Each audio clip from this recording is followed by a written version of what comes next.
বন্ধু বান্ধৱীসকল আজি এটা পবিত্ৰ দিন আমি ইয়াক নিৰ্জলা একাদশী বুলি কওঁ। এই নিৰ্জলা একাদশীৰ পবিত্ৰ দিনটোত নলবাৰী জিলা, বাস্কা জিলা আৰু তামুলপুৰ জিলাৰ এমই LP স্কুলৰ বাবে মধ্যাহ্ন আহাৰ যিটো ভোজন যোজনা আছে, মিড ডে মিল আছে, তাত আমি এটা নতুনত্ব অনাৰ প্ৰয়াস কৰিছোঁ। গন্ধিয়াত এটা কেন্দ্ৰীয় কিটচেন হ'ব।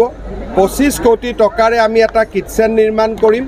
25,000 50,000 ল'ৰা ছোৱালীৰ কাৰণে ইয়াত একেলগে খোৱা বস্তু বনিব আৰু ৰাতিপুৱাই গাড়ী দি আমি গৈ স্কুলবিলাকত এই খোৱা পঠাই দিম। কামৰূপ জিলা, কামৰূপ মহানগৰ জিলা, যোৰহাট জিলাত এই ব্যৱস্থা চলি আছিলে। আজিৰে পৰা নলবাৰী জিলা আৰু আংশিকভাৱে বাস্কা আৰু তামুলপুৰ জিলা সংযোজিত হ'ল।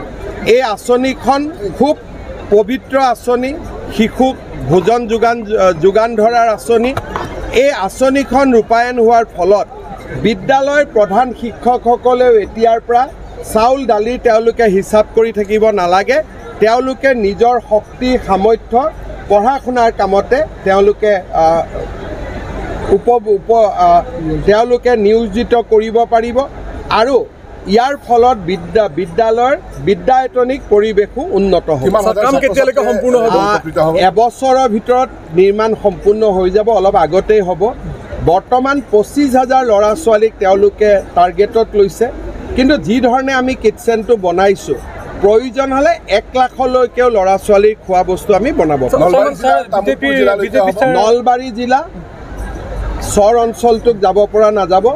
নলবাৰী, আংশিক তামুলপুৰ, আংশিক বাস্কা। স্যাৰ, অকণমান ৰাজনৈতিক প্ৰশ্ন এটা সুধিব বিচাৰোঁ। যিহেতু ৰাজ্যসভাৰ প্ৰাৰ্থীগৰাকীৰ নাম আপোনালোকৰ ফালৰ পৰা ঘোষণা কৰা হ'ল, কি ধৰণে আপোনালোকে আগবাঢ়িব? চাওক, আপোনালোকে জানে যে আমাৰ ভাৰতীয় জনতা পাৰ্টীয়ে সমাজৰ সকলোকে লগত লৈ আগবাঢ়িব খোজে। বৰাক উপত্যকাই ভাৰতীয় জনতা পাৰ্টীৰ বিকাশত এক বিশিষ্ট বৰঙণি আগবঢ়াই আহিছে। এইবাৰো মই আশা কৰিছোঁ বৰাকত 14খন আসনৰ ভিতৰত 10-11খন আমি জিকিব পাৰিম। ৰাইজৰ আশীৰ্বাদ আছে ভাৰতীয় জনতা পাৰ্টীৰ ওপৰত। যোৱাবাৰ আমি 6 মাহৰ কাৰণে তাত এটা ৰাজ্যসভাৰ টিকট দিব পাৰিছিলোঁ, কাৰণ ডিউৰেশ্যন ইমানেই আছিল। এইবাৰ 6 বছৰ হ'ব। আমাৰ দলৰ সম্পাদক কানাড পুৰকায়স্থক ৰাষ্ট্ৰীয় সংসদীয় বোৰ্ডে ৰাজ্যসভাৰ বাবে নমিনেশ্যন দিছে। আজি হয়তো AGPও নিজৰ নমিনেশ্যন ঘোষণা কৰিব আৰু 2খন আসন আমি জয়লাভ কৰিম বুলি আমি আশা কৰোঁ। ছাৰ, BTRক লৈ কি ধৰণে এতিয়া সাজু হৈছে? BTRক লৈ আমাৰ প্ৰচেষ্টা ইতিমধ্যে আৰম্ভ হৈছে। ওদালগুৰিত পীযুষ হাজৰিকা, তামুলপুৰত জয়ন্ত মল্ল বৰুৱা, বাক্সাত ৰঞ্জিত দাস, চিৰাঙত কৌশিক ৰায় আৰু কোকৰাঝাৰত অশোক সিংঘাল।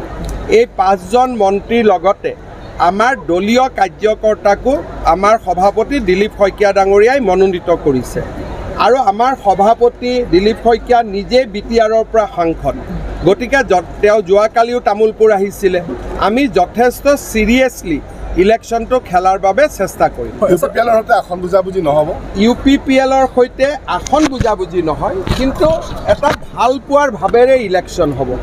কাজিয়া পেচাল নহয়, সমালোচনা নহয়। আৰু ক'ৰবাত যদি আমাক তেওঁলোকে অনুৰোধ কৰে যে এইখন আসনত আপোনালোকে খেলিব নালাগে, আমি নেখেলোঁ। এটা ভাল পোৱাৰ পৰিৱেশৰ মাজেৰে আমি নিৰ্বাচনটো খেলিম। হাগ্ৰামা মহিলাৰীৰ ক্ষেত্ৰতো আমাৰ শুভেচ্ছা আছে, কাৰণ তেওঁ আমাক ৰাজ্যসভাৰ ইলেকশ্যনত ভোট দিয়ে। গতিকে বড়ো ৰাজনৈতিক দলৰ লগত আমি সংঘাত নকৰোঁ। আমি আমাৰ ৰাস্তাত আগবাঢ়িম আৰু সকলোকে আমি বন্ধু হিচাপে লৈ আগবাঢ়িম। হয় ছাৰ, নলবাৰীৰ সমস্যাক লৈ এটা প্ৰশ্ন সুধিব বিচাৰিছোঁ। ছাৰ, নলবাৰীত মথাউৰি যথেষ্ট কাম হ'ল, কিন্তু এটা অঞ্চল হ'ল বৰভাগ অঞ্চল। তাত এখন চুইচ গেট নিৰ্মাণৰ ৰাইজে দাবী কৰি আছে।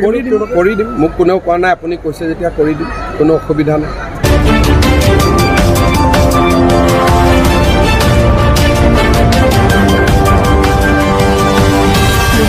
প্ৰতিবেদক লাইভ, পোহৰৰ দিশে এখোজ।